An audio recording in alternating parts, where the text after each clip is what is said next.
it's, a lot of people think, oh, it's because it's so old and there's all this history and whatever. No, no, no. I think it's the fucking breakfasts that they're eating over there, dude.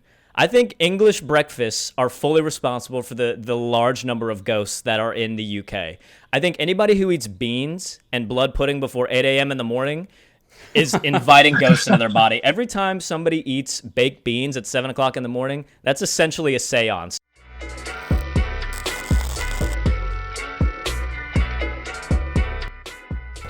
What's going on, everybody? Critic and the Common Man here with a very, very special episode. As you can see, it is Critic and the Common Man and the Johnny B. Ladies and gentlemen, Mr. Johnny B, the wildly popular What the Flick reviews on Instagram, also has an incredible blog that he follows up with, creates himself, a fellow movie reviewer. Go check him out right now if you haven't already. We've been talking about getting some new guests on the show. And Johnny B is the first one. Man, we're so excited. What's going on, Johnny? How's life over there on the other side of the world, man? Oh, man, we just got out of lockdown in Australia. Good. And things are opening up. Restaurants are opening. Gyms are opening, but not cinemas. Yeah. Which sucks. Yeah. I haven't seen Tenet yet, and that's pretty shitty. So we haven't either.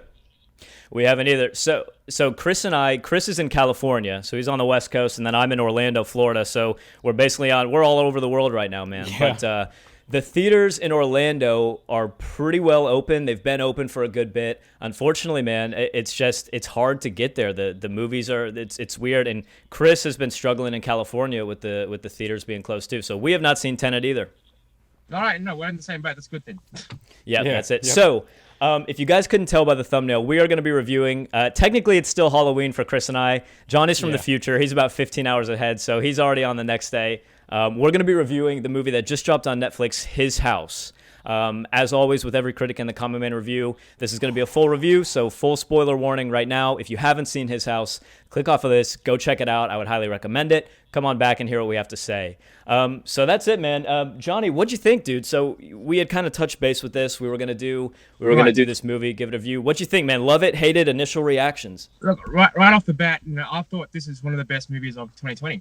And it's probably the best horror movie I've seen this year. It's very well done. I know this is going to be a very divisive film. I know why people will hate it, Right. But I just loved it, That's what I think so far. Yeah, I love it, man. Chris, what about you, man? Man, it's hard for me. It's hard for me. No, I really liked it. It's just for me, it resonates on a different level because I have immigrant parents.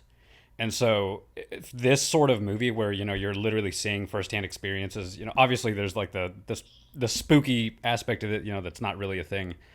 But just seeing a family like this and going through the kind of the day-to-day of what it means to be a refugee, man, it hit home for me for sure. This movie, I agree, man. It's, I think, probably the best movie that's come out so far of 2020. It's really good. Like, that's my initial impressions right there. Like, I have issues with it on like just a narrative part. Like, there are some things that I didn't, I think I would have done a little differently, but I'm not the one that's making millions. So Fair enough. I'm with you guys, man. As far as movies in 2020 go, this was so different, but a fascinating story. It was heartbreaking. It reminded me a lot. Have either one of you guys ever read the book, The Kite Runner? Oh, yeah.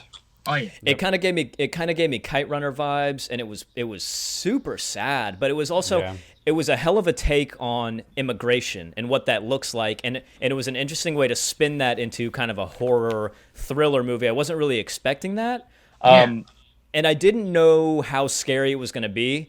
Pretty damn scary as far as I'm concerned. Oh yeah. I jumped a few times. Yeah. Definitely pretty scary. Other than the main guy who plays, he's currently Doctor Who, right? The like the social services guy. He's an older one. Oh, he was the previous Doctor Who. Yeah, Matt Smith. Fair enough. Other than him, pretty unheard of cast for me. Again, coming in this as the common man, I hadn't really heard of a ton of these people.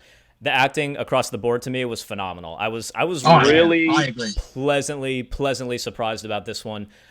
What about it? What did you think of the story, Johnny, as far as being a a horror, but also kind of having a heartfelt narrative with the immigration part of this. Did you like that? I just love how they intertwined the horror and the social commentary on the asylum seekers and the treatment of them, which is really heartbreaking, you know, and it's really real, you know. So this kind of horror is much deeper and darker and real than your usual horror movies, which is really good, you know. So basically this is like an African take on, you know, the haunted house genre, you know. So I can say that they've taken a familiar story with familiar tropes, and they've just turned it into something kind of like, you know, that's really relevant in today's society. Right. Yeah. Mm-hmm. What about you, Chris? What do you think of the narrative being a little bit different as far as it's a horror movie, but it's also got kind of a deeper message than that? Like it was interesting that the horror thriller part of this was not necessarily the only thing going on. Oh yeah, I mean, there's just so much symbolism. Yeah. It's a very compelling story. Like just on like the surface level, it's just about two people trying to overcome, or like they're trying to get through some grief basically and some trauma that these people have gone through, and the film is basically exploring in a supernatural way what that grief does to you. Yeah. And I think it's such a archetypal story because on any level, that's something that pretty much every single human being understands. Maybe obviously I will never know what it's like to be a refugee. And you know, everybody has their own way of kind of relating to the story that's being put in front of you, but everybody understands loss. And so just seeing this family kind of go through this ordeal and they're kind of given this this deal with like the government in the UK where it's kind of like they're not living in a nice area, but the way that the government handles it is basically you could go back if you want to. Right. Like this is what you get, so like stop complaining kind of a thing. So it's just an interesting point of view of what it means to be somebody that's trying to run away from a war-torn country. I mean, overall, like just that overarching theme of being a refugee plus the supernatural aspect, it creates some really interesting tension in the movie. Yeah, and the thing is, man, I feel like horror movies oftentimes need some sort of substantial subplot going on, because what I find happens to me a lot when I try to watch a scary movie is I'm pretty scared for maybe the first 45 minutes, and then once you figure out what it is that either is chasing them or they're chasing or is haunting them, the fear kind of goes away, and then you're just sort of waiting to see what happens. And so I feel like with this, with this being kind of different, where there's the scary aspect of it, but then they pretty quickly talk to you about what it is. What did they call it? And APAC? What was the? I can't remember. I don't remember what they called like the demon that was haunting the house. But pretty quickly they move forward in that, and then you kind of understand why they're being haunted. I end up getting kind of bored of the horror genre a lot of times if it doesn't have something else substantial going on. So I'm glad that this did, because I don't know, without that, first off, I think it's pretty much safe to say London is the most haunted place, or England is probably the most haunted place in the world. If you move to England, you're completely setting yourself up for some sort of ghost story, dude. And here's my theory on it. Here's my theory on why the UK is the most haunted place. It's, a lot of people think, oh, it's because it's so old and there's all this history and whatever. No. I think it's the fucking breakfasts that they're eating over there, dude. I think English breakfasts are fully responsible for the large number of ghosts that are in the UK.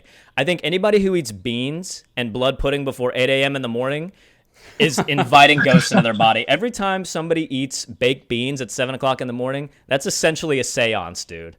Like you go to a diner in the UK, you're like, oh, what do you have, love? Like, I'll have the beans. Just immediately the chef's in the back, like, like he's like got a pentagram going, dude. He's cooking up the beans. What do you have for breakfast in Australia? Oh, just you got some of Vegemite. Oh, Vegemite. No. Vegemite. No way. I don't know what that is. Oh, how do I compare it? Do you know Marmite? It's basically is it like a spread? It's like a vegetable spread. Yeah, I don't know. It's very bitter. Yeah. I don't know. Okay, I don't know how to describe it. It's kind of like a black healthy. substance. See, the thing is, I think Australia is probably one of the least haunted places in the world because I'm fairly certain a healthy diet of Vegemite for breakfast repels ghosts. But it is well known that you do not travel to London without a crucifix around your neck, dude. The English people are born with like a thick shell on their spirit that repels ghosts. This is science. This is actual science. You can look this up. It's common knowledge, yeah. And when you go to England as a guest without some sort of defense, you are inviting ghosts into your body. So there you go. It is the most haunted place in the world by far. Vegemite is 100% proven to ward off ghosts. Yeah, forget that, man. So, Johnny, you said that you'd heard that this was making some splash in the festival circuit last year. I hadn't really heard a whole lot about it, man, until I kind of looked up what was dropping on Netflix. So, had you heard about this one previously before it had actually dropped? I heard about it earlier last year. Gotcha. Yeah, so it's making those around the festival circuits, and I've heard a lot about it, and yeah, and they really hyped me up for it, and and upon watching this movie, is just it lived up to that hype, I'm really glad, because you know how some movies, you have that hype, but it's never met. Mm-hmm. Right. This one just meets it, and it's really well done. So I'm very glad that that I loved it, more than. Can we talk about that makeup in this movie? That was well done. Yeah, the effects in this were freaky. I mean, they looked intense. Absolutely. Especially at the end when it was like trying to get into his skin, dude. I had to look away. I was like, that is disgusting. Yeah, it was trying to get into the wound. Yeah, that was nuts. This gave me, movie wise, it gave me kind of like Us or Get Out type vibes, where it was kind of taking a genre that's been done a million times, thriller sort of genre, and it took a really unique spin that I definitely did not think I wasn't expecting, for sure. Anything jumps off the page for you, Johnny, that you didn't like about this movie? Oh, look, I think the last probably 20 minutes, I'll be honest with you, is when they reveal kind of like the actual demon or I think I agree. Yeah. I thought they should have left it as makes you think, what are they saying? Are they saying is it survivor's guilt? Is it a result of trauma? Right. I thought I would have loved it if they left it for us to interpret what they're saying. Yeah, that's what I'm. It felt a little cliche. It felt just a little cliche with like her letting go being the thing that was able to push this thing away. In a weird way, it also worked for it. Yeah, I was a little disappointed with the way the actual demon looked. I mean, he looked creepy. He just didn't quite look like what you were just saying, Chris, with all the makeup and effects that they put onto all the other characters and the traditional paints and markings. To have the night witch essentially just sort of look like a zombie, I was a little disappointed in that. I like what you're saying though, Johnny, because you're right. I was getting that too. I was me and my wife were watching this and we were trying to interpret, okay, are they actually going crazy here? Or is there actually a demon? Are they just ripping their house up? And it does sort of take something away from the mystique of the whole thing when they clear cut come out and say there was actually a demon. They kill him by cutting his throat or stabbing him essentially, and that's it. Right. Yeah. It is a little bit anticlimactic for sure. I'm with you. Dude, that ground breaking open though was terrifying imagery. That was right. Can you imagine? But the thing is, I don't think the last 20 minutes will like majorly affect how I love this movie though. So that's not. Yeah, it's still a very good movie. I'm gonna say. Yeah. There's some interesting themes in this where a few times throughout the movie you're seeing the idea of being like westernized in this. Like it gets brought up for the first time when you see the doll that this African child has, that this doll is a white, blonde-haired, blue-eyed doll. Yeah. And then you see him get angry when she's speaking their native tongue, and he says English only. And then when he goes into the store and he's looking for clothing and he just sees the people on the wall and he literally buys the exact outfits that the two are wearing. Yep. It's or when she looks for directions and then those kids turn around and go, "Oh, go back to where you come from," Yeah. That's it. Yeah. It's true. It brings up an interesting idea of what white is, because it's not necessarily a skin color thing. It's really not. It's a societal built thing, because 150 years ago Irish people weren't seen as white. Right. And so it really is a societal thing, and so it's interesting to see Black English teenagers in this, treating basically people that they should be, they should feel some sort of kinship with them, and they don't. They see them as they're refugees, so they're dirty or whatever. It really is an interesting take on just society overall. It makes some interesting messages. So I thought I'd bring that up because it's agreed. I mean, the idea of assimilation and that cultural loss is prevalent throughout the whole movie for sure. And that's what I think that's what I appreciated about this so much, is that while the on the nose part of this movie was the thriller, the horror aspect, the cultural aspect of this going on in the background was really powerful and could have been basically a story on its own. I mean, you watch a lot of independent or international films now, and you'll see stories a lot like that. To have this one kind of that pop culture aspect with the thriller and then put that in the background, I thought was incredibly well done. I'm with you though, man. The idea there of assimilation and how they have to kind of lose their culture is sad, but I think probably pretty true. I think that's going on in a lot of places. And how about the twist? The twist was so well done as well. You didn't expect that. Oh yeah. Yeah. Well, and immediately when the witch doctor guy is kind of saying, he's like, we need to repay our debt. And he says that we don't belong here and to give back what isn't ours. Immediately I started going, what are they talking about? There's something going on here. Exactly. And then to find out, again, spoiler warning, you guys have been warned, to find out that it's not actually their daughter. That's pretty heavy, man. That's pretty heavy. What about you, Chris? Anything that jumped off the screen as far as dislikes? So it's weird because this is a horror movie. Right. But I guess how do I say it? It almost worked for it. Like this actual scares that are going on in the house and stuff felt a little redundant after a certain point, because you get it. There's things in the walls and there's only so many rooms that you can film in.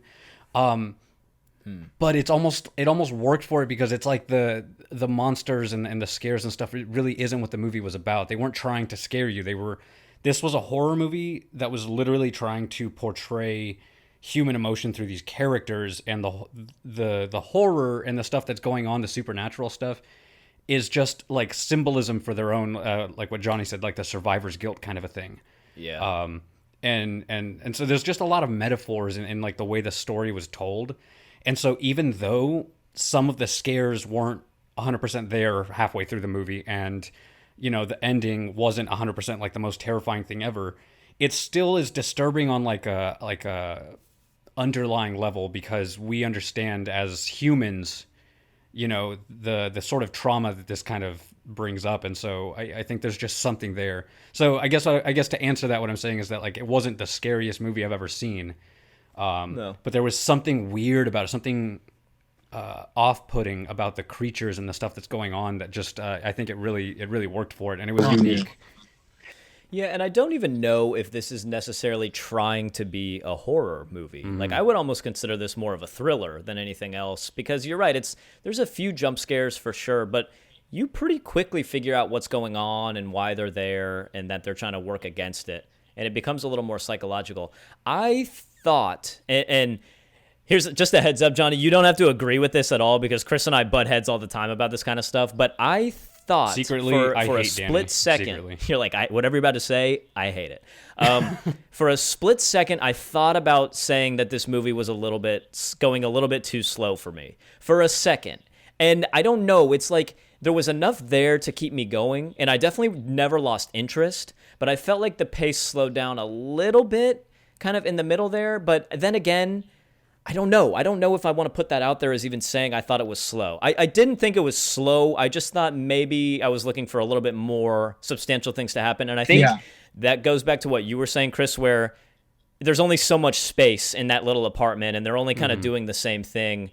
But it moved along pretty quick. And this is not a long movie. I mean, the movie is only like, what, an hour and a half, just about?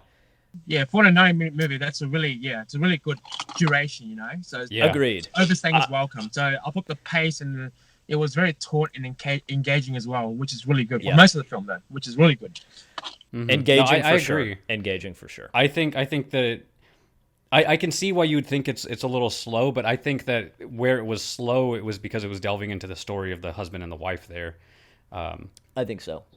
Yeah, I personally, I thought the movie was very well paced, and dude, I don't know, Johnny. Like, are you a filmmaker? You have like this filmmaker vibe. I don't know if that's your thing. Like, Oh yeah, your vibes very good. I studied film for 3 years. okay. So then you Nice. and I are kind of on the same page because I have my degree in film too. Dude, Yeah, yeah. yeah. Yeah, the lighting in this movie, like just from a like cinematic point of view, the lighting in this movie was fucking phenomenal. Oh yeah. There are some like this the candle. There's the shot with the candle, like looking down on it, and you just see this like perfect circle just kind of around it.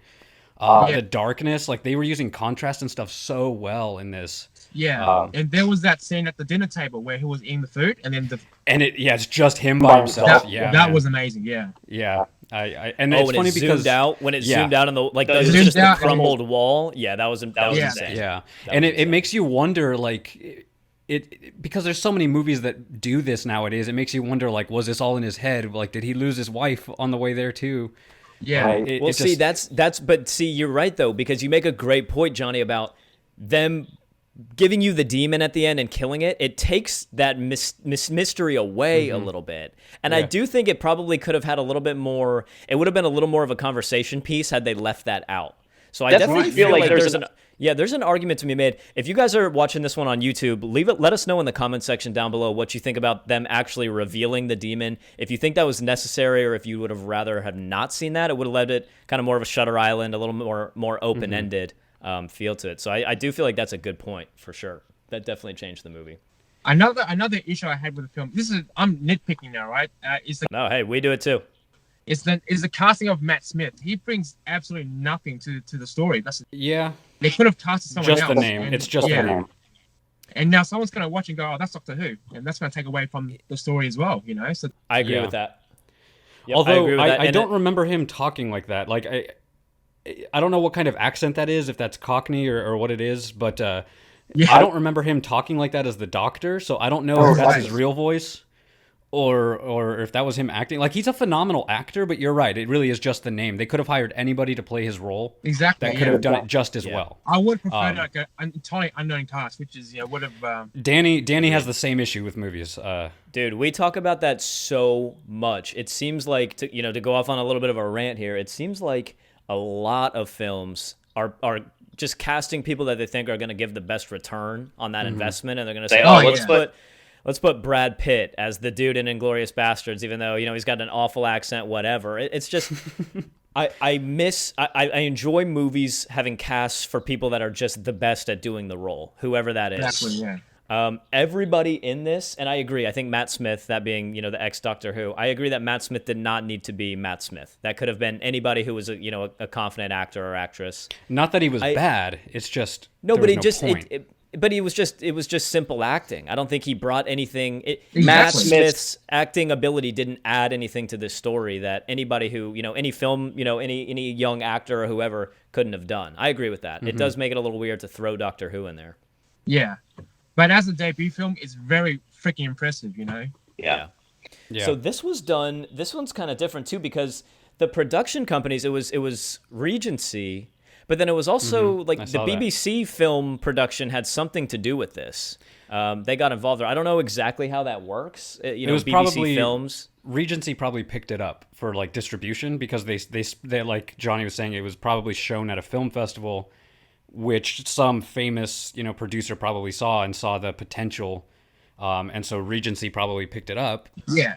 paid for it, and then distributed it to Netflix, and Netflix and Regency are making the money now. Yeah, I but gotcha. it was probably I don't know who the director is. I forgot to look that up. I don't know if it's a new It director. was directed by Remy Weeks. It's his first film. It's his actually, first film. his first film. That's insane.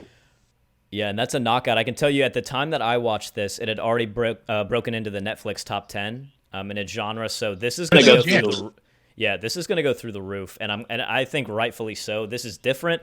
A lot of the what do you think, Johnny? And of course, viewers, we'll show you, what the flick reviews right here, and of course, we'll link it down in the bio.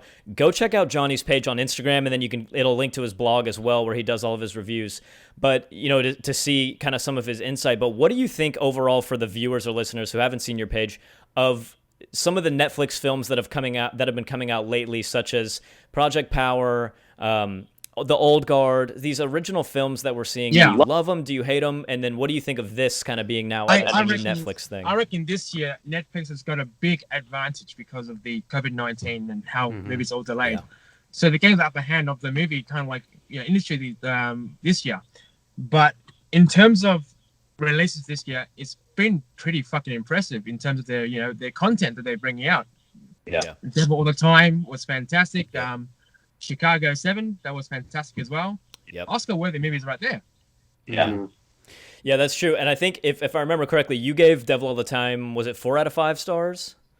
It's 4 out of 5 stars, yeah. 4 out of 5, I think yeah. I don't remember what you gave it, but I remember giving it a higher score than you, Danny. I think we were a little different. I don't come into this. Or what's happened there? You know what? I don't come into these things with like a critique point of view, looking at it from like a filmmaking point of view. I just look at it as I'm sitting down. How much do I enjoy this? What do I pick up on it? It was a little slow for me, to be honest. That's kind of where Danny and I kind of like picked up this this dynamic, is because I'm coming into this with like a critic point of view. And so I guess we just kind of wanted to get some other idea other than Rotten Tomatoes or IMDb scores or whatever, to see, like one person who sees this from a critic point of view and somebody who sees this as like just an average viewer, and to kind of give out both of our scores so that people can kind of make a better informed decision as to whether or not you see this movie on IMDb, it rated 5.5 out of 10. Yeah, I saw that. Whereas Rotten Tomatoes like 97%, something like that. It's as of today, it's 100. I checked earlier. The critic score for His House on Rotten Tomatoes is at 100% right now, certified fresh. Yeah. The audience score, however, is right now at 85%.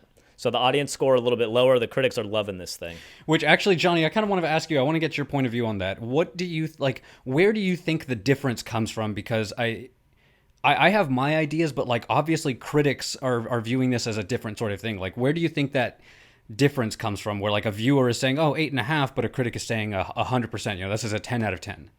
See, that's a very difficult question. It really depends on the audience. Sometimes people just want to chuck on a movie for like a casual view, or it's just, I think critics, in terms of critics, that they watch so many movies over the years and they know what is good content, what is bad content, whereas this audience, they don't have that kind of like eye as we do.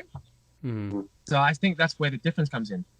It's just we look at aspects like the cinematography and like the lighting or the acting and all that, and whether the common audiences, they just go and just go, do I enjoy this, yes or no, and they don't look too deep into it. Yeah. Also, not to interrupt, but I forgot. I have notes here that I can barely read because it's kind of on the other side of my room.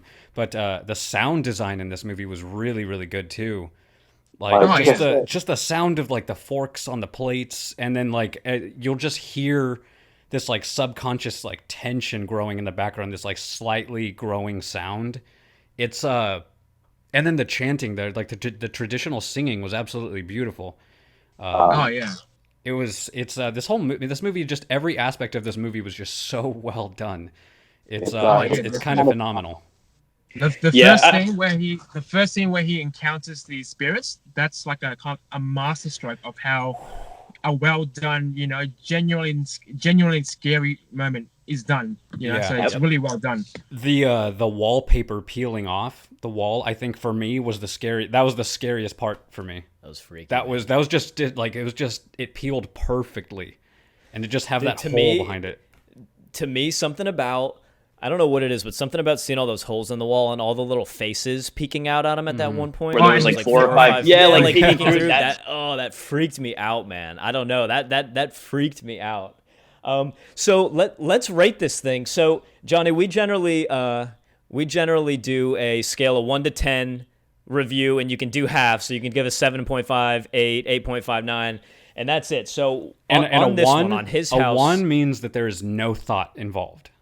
Right. So it's really hard to get a 1 because just the fact that you're making a movie means that you put thought into it. So that's just kind of out. And then a 10 is like Oscar worthy. So right, best movie you've ever seen. So where do you come in on this thing, man? 1 to 10, what are you rating it? As a horror movie or as a thriller, like as this genre specifically. Right. if I was to give it stars, right, I'd give it 4 stars out of 5. But in terms of your scale, I would give it a 7.5 out of 10. Gotcha. 7.5 out of 10. I think higher than that. Chris, what about you, man? Where are you coming in on this? I'm a little bit higher. I think that just being what it is, being a horror movie, and I'm so picky when it comes to horror movies. I'm not a fan. And I don't even know if I could call this a horror movie because there wasn't really a lot of horror. It's more of a thriller, suspense, drama. Yeah, keep in mind, I do think that they're marketing this as more of kind of a thriller movie than a horror movie per se. Yeah, it's got some supernatural aspects to it. Totally. But it wins points in my book, not my boat, for originality. I think this is a very unique portrayal of a archetypal story. And the acting is great. The cinematography was like top notch. I think it's some of the best cinematography I think I've ever seen, honestly. The lighting was fantastic. The acting, the sound design, everything was just there. And I think that it just failed on like some aspects of like the story. It took away some of the intrigue that it could have had at the end. But overall, I think it's really good. And I think I'm going to give it, I'm somewhere between like an 8 and an 8.5. I think I'm going to go with an 8. I think that's more of what I'm comfortable with. But I highly recommend this. I think if you haven't seen it and you're into this type of film, I think you should absolutely watch this. I'm actually surprised. I think I'm going to come in the highest on this one because I was thinking about what my score would be on this. And I got to say, man, I keep landing on the 8.5 number for this. I thoroughly enjoyed it. I enjoyed it. It was different. It was refreshing. The acting was off the charts. I completely bought the characters portraying who they were. Now, again, I did think maybe at certain points it started to drag for me and very quickly moved forward. So just as I was starting to think this is a little bit slow, boom, something would happen that would keep me interested. So, I'm not saying this is a slow movie. I'm not going to actually put that out there. I think, though, as far as enjoyment goes, this, like you said, Chris, is super different, something unique. It's really refreshing to see this. I really enjoyed it. I'm somewhere between an 8 and an 8.5, and because of the fact that it was the first movie that this director made, because it's kind of a thriller, I'm going to give it an 8.5. Man. I'm going to give it an 8.5. I really enjoyed it. I thought this was a really, really well done movie. I was happy to see it.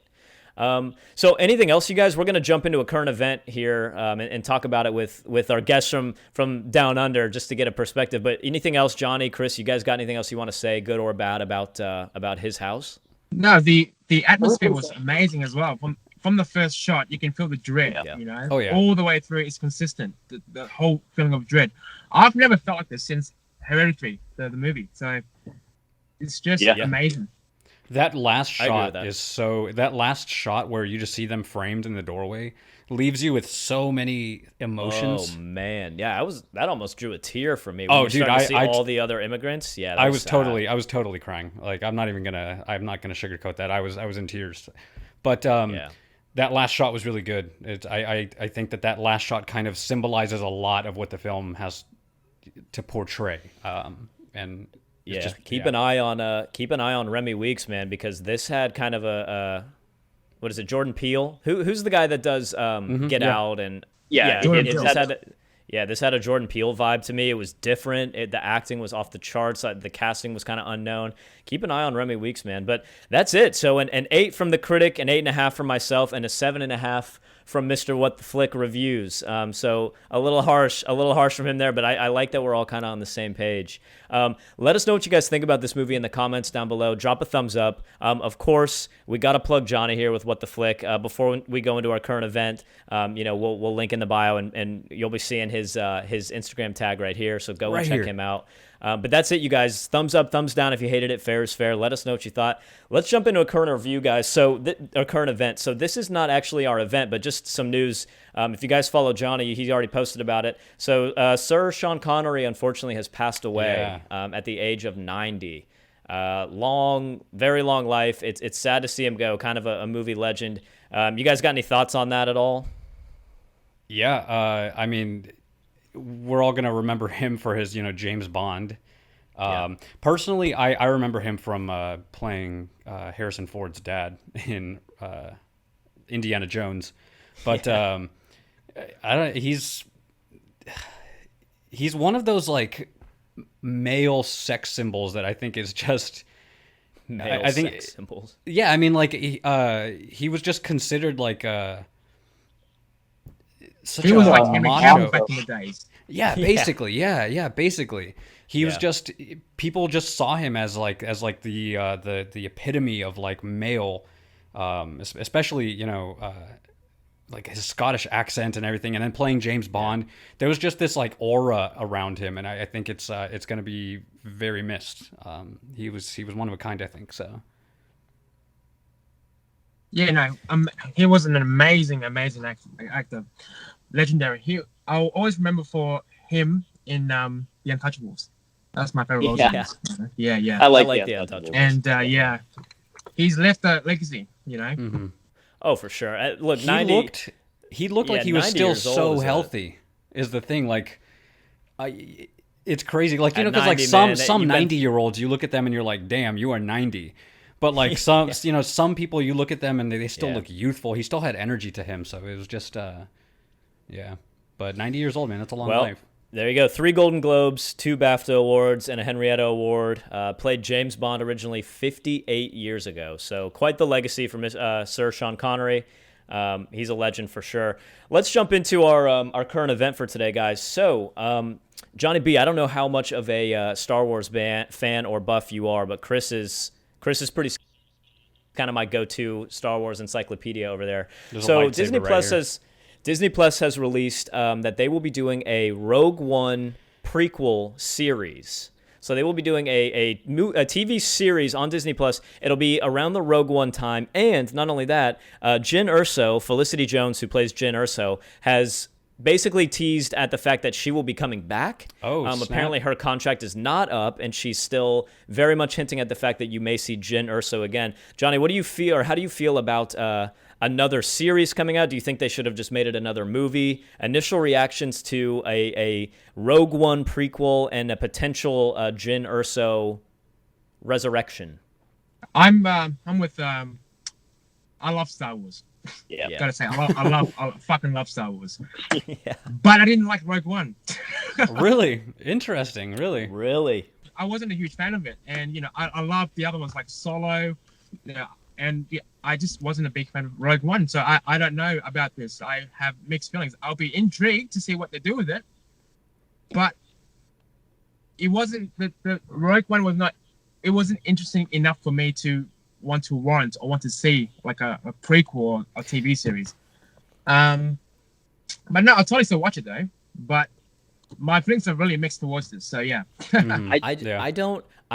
I personally really liked Rogue One, and Rogue One is so strangely polarizing because it seems like everybody kind of agrees with Solo that it was generally a good movie, but it seems like with Rogue One, people either really liked it or they just really did not at all.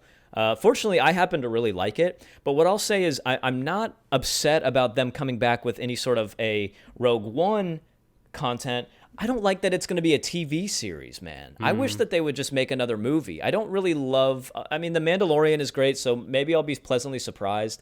I don't like the idea of this coming out as a TV show, though. I kind of wish we could see that as maybe another movie, a prequel or something. What about you, Chris? What are your thoughts on this? I really liked Rogue One, more so as like a standalone film, not necessarily as like a Star Wars film. Just like if I were to see Rogue One, if I had never seen Star Wars and I watched Rogue One, I'd be like, dude, this is an awesome sci-fi movie. Yeah, that's kind of how I felt. I'm not sure that it had enough of like the Star Wars in it, but I don't know. It kind of feels like a cash grab, but I'm not gonna not watch it. I'm absolutely gonna watch it. They can take my money at this point. Oh, we all will. Yeah, we all will. For sure. We all will. I mean, cool. I'm craving the content. Obi-Wan Kenobi TV series and all that as well. Should it be standalone movie or should it be a TV series? What do you... See, maybe I'm a little bit of a hypocrite because that I actually think could work as a TV show. And I don't know why. Maybe because I like Ewan McGregor enough. I'd like to see him kind of go through a series, and his life I think could be interesting enough to split up into multiple episodes. That's only going to be one season, right? What do you think, Chris? Obi-Wan's only going to be one series or one season, and I think it's only like 6 episodes. So it's just like a long movie. Is what it's going to feel like. It's like a mini series, like a limited series kind of basically. thing. And it's just going to try and fill in some of the gaps. Hopefully they're going to bring in Darth Maul because they teased that with Solo, so I'm assuming they're going to do that. So I'd love to see Yeah. the return of Jar Jar Binks. Jar Jar Binks. Look out for the return of Jar Jar Binks in the Kenobi series. Oh, he'll be there. He'll totally be there. My gosh. That'd be great. That's it, man. So, Johnny, go ahead, dude. Plug what you got going on, dude. Tell the viewers or the listeners about your page. Where can they find you? What's in the works, man? What's in the works? I do movies reviews every day. I do old movies that I love. I do new ones that comes out, you know, in the weeks and all that. I've been writing movie reviews since I was, God knows, like 10 years ago. Wow. I started off in a page called Flickster. Have you ever heard of that or no? Mm-mm. No. It's like they're connected with Rotten Tomatoes. Oh, Gotcha. wow. In the audience section, I used to write my reviews there, and then I, you know, slowly transferred my reviews onto these blogs, and I've been working for like about 3 or 4 years. Oh, wow. Yeah, Good yeah. for you, man. So it's basically like, it's also a logbook as well for what I rate movies or what I think about them, because sometimes I forget what I rate them, you know. Oh, yeah. Totally. So I have to log them in, you know. We have a Why don't you get a letterbox? No, it's too out there. So I like it more personal. How long does it take we you to have write a a, review? Go ahead, Chris. Well, how long does it take you to write a review? It takes me generally about 2 hours. Yeah. Because I do write notes. I do write notes during movies as well. Yeah. Which helps me. Yeah. We have a website, and on the website we keep a digital database of all of our movies that we've reviewed and what scores we give them and everything. And it's fascinating to go back through and to look at them, because every time you see a post or a rating, it kind of brings that movie back a little bit. Yeah. It kind of brings it to the front of your brain a little bit. You can go through it, what you liked, what you hated, and it is. I completely agree with you. It is a good logbook to kind of be able to reference and say, oh yeah, I kind of forgot about that movie. What do we think about that movie? It's a little easier to keep tabs on it. You guys can find Johnny on Instagram. What the Flick Reviews, again, will post. His reviews are incredible. Not only are your reviews incredible, but it's really fun to engage on your posts, because you can get some pretty good conversation going there. So if you guys are watching this on YouTube, of course, we'll put the handle, the Instagram handle right here. If not, if you're just listening, it'll be in the description for this episode. Please go check Johnny out. Our first guest on Critic and the Common Man. I'm thinking we make him a permanent fixture, man. I'm thinking this becomes Critic, Common Man, and the Johnny B. I'm thinking this just becomes the new trend. Dude, thank you so much for joining us, man. This is awesome. His House, great movie. You are welcome back on this podcast anytime, dude. Yeah. My absolute pleasure, guys. I appreciate it, man. And thanks for working around my time. You guys got anything else for His House or our current event for today, or are we wrapping this one up, gentlemen? Go watch the movie. If you haven't seen it, it's with the amount of content that 2020 has put out, this is up there as probably the best film so far. Go watch it. Seriously, it's a great film. That's it. Smash That's the it. like. Smash the like. Right now. Yeah. Go check it out. Smash the like button, guys. If not for us, do it for Johnny. We know you like him better already anyway. Go over to What the Flick Reviews. We're gonna be plugging this big time. You can see us having some conversations in the comment section too. Check out his reviews. He is on top of it. A movie is out and it is reviewed very quickly. So go and check it out. That's it, you guys. Critic and the Common Man and the Johnny B. We are out of here. First ever guest. Thanks for watching. Thanks for listening. If it's your first time with us, give us a subscribe. If not, we'll see you on the next one. Later. Peace. Yeah, seriously, man. Thank you. Thank you for being a part of it. We did it, gentlemen.